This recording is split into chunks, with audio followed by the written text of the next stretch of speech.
அத்தர் கொண்டு அதை நிரப்ப வேண்டும் இந்த அல்லி ராணி குளிக்க. இந்த ரீதியில் அன்பு செய்தால் என்னவாகுமோ என் பாடு?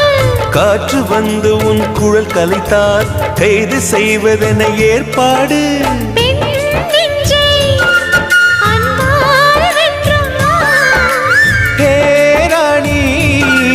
அந்த இந்திரலோகத்தில் நான் கொண்டு தருவேன் நான் ஒரு பூவீதம். உன் அன்பு அது போதும்.